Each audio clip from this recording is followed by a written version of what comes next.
Hello, hello. This is Lorna from A Heart Based Life. And I wanted to get on and talk about what's coming up for me now that I have found what I have asked for. So, I've wanted a place in the woods, been looking for a place in the woods, actually been trying to force myself to find a place in the woods. And it wasn't until I released the resistance to that and just surrendered that it actually appeared in my life. And turns out I didn't have to go to a different state. I didn't have to try and make anything happen. It just actually was outside my back door. But interesting that now that I am in my place in the woods, it's still in the process of feeling like home to me. So I'm feeling really lonely in that. And a number of things are coming up for me in that loneliness.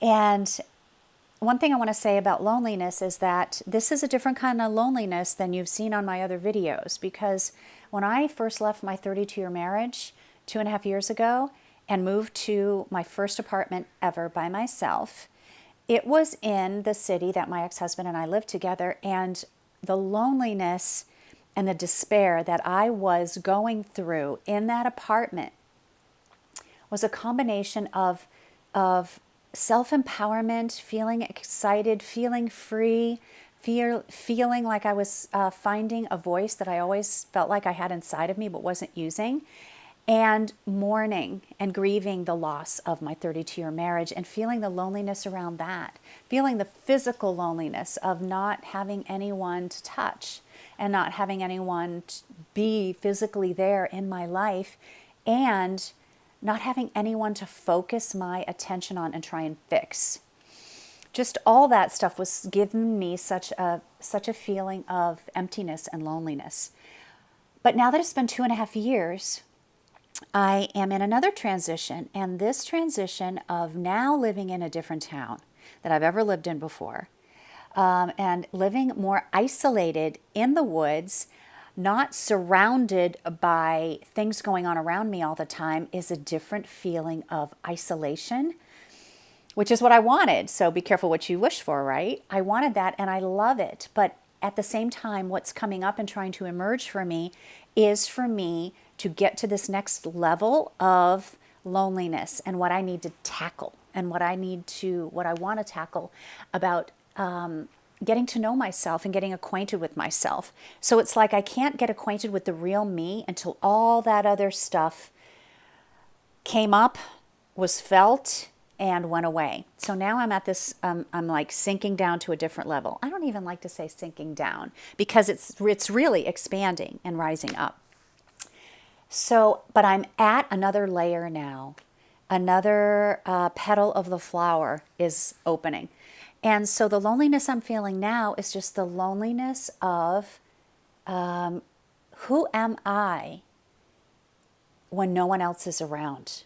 When I don't hear everything outside of me, when I don't hear people outside of me, when I am in my little cabin in the woods, who am I when I'm just with myself? And one thing that is coming up for me, is that I'm sitting here thinking, I don't know which to tackle first, because I want to talk about how I am. Okay, I'll talk about this first.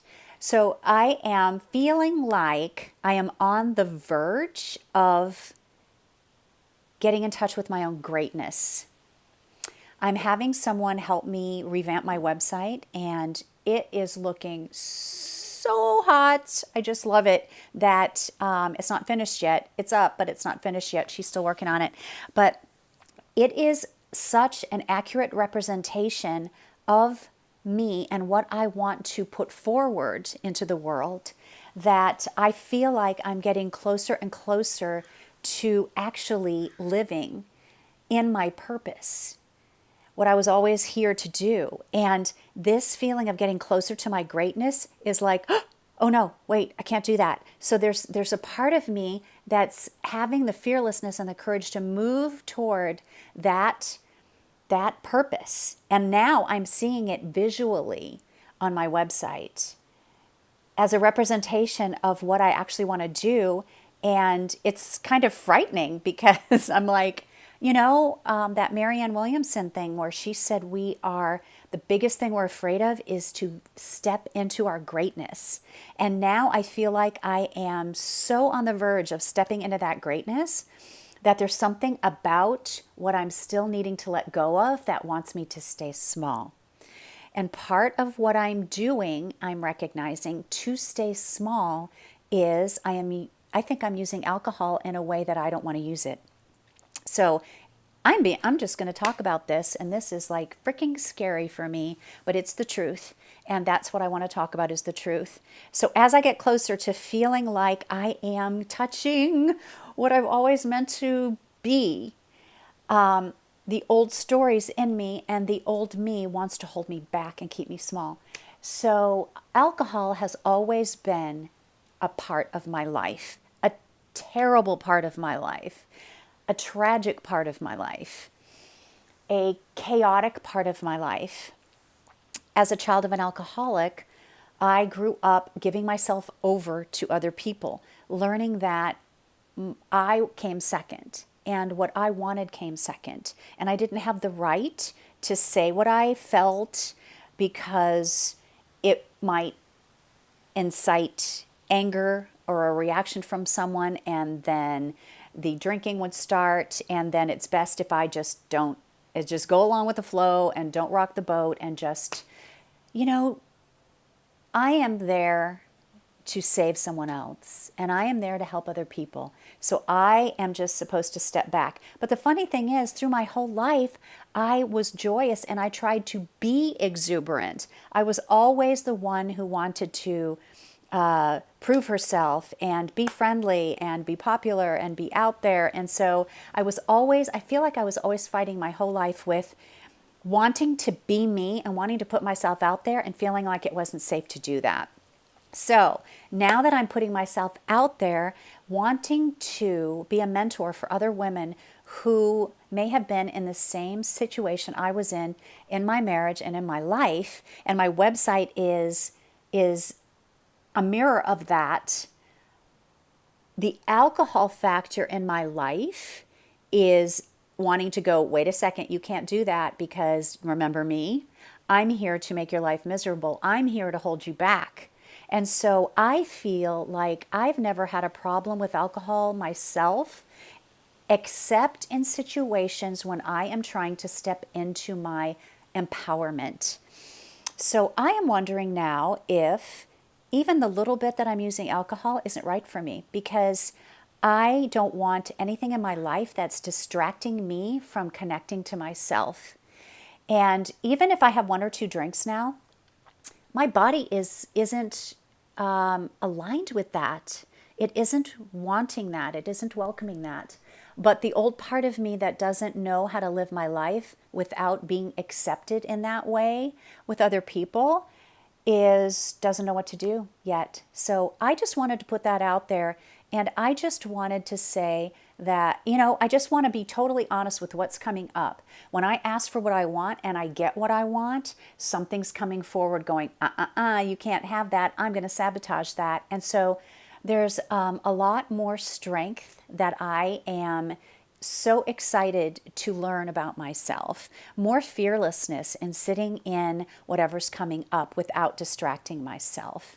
And, I want to be my own best friend. And the universe has guided me to this place in the woods so that I can learn how to be my best friend.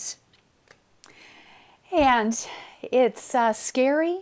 It's frightening. I've been feeling a lot of fears coming up, but I welcome those fears. And realizing that anything that doesn't help me do the things that I want to do I don't want in my life, right? I want to write. I want to write blogs. I'm writing an ebook. I'm working on a book. I want to exercise. I want to go hiking. I want to do yoga. I want to laugh. I want to have fun. I want to meet great people who aren't surrounding themselves with alcohol. And alcohol doesn't help me do any of those things. I want my meditations to be self-connecting. And, I'm meditating still. One of the greatest things I'm doing that's helping me, guide me through all this is meditating 1 to 2 hours a day. And, I'm not saying anybody else has to do that. I didn't do that until February when I did that flow group with Kyle Cease, the private weekend group. And that was the challenge that I put there for myself. And that has made all the difference in the world to me. So again, the meditation is asking me to really come forward and be honest about everything that's coming up for me now. And I just wanted to share that with you. So things can be lonely and wonderful at the same time. And I really feel like anything that's coming up for me right now is asking to be noticed. Any feelings I have are asking to be noticed, and I am willing to notice and share them. So happy, it's Labor Day weekend here in the U.S. Happy Labor Day weekend, everyone. And I hope to see you in more videos. Please click on here to subscribe to more videos. And yeah, I'm just going to keep evolving, my friends. And you can go to aheartbasedlife.com and check out my website there, and yeah, contact me if you'd like more information about anything. I'd love to connect with you. Okay, bye.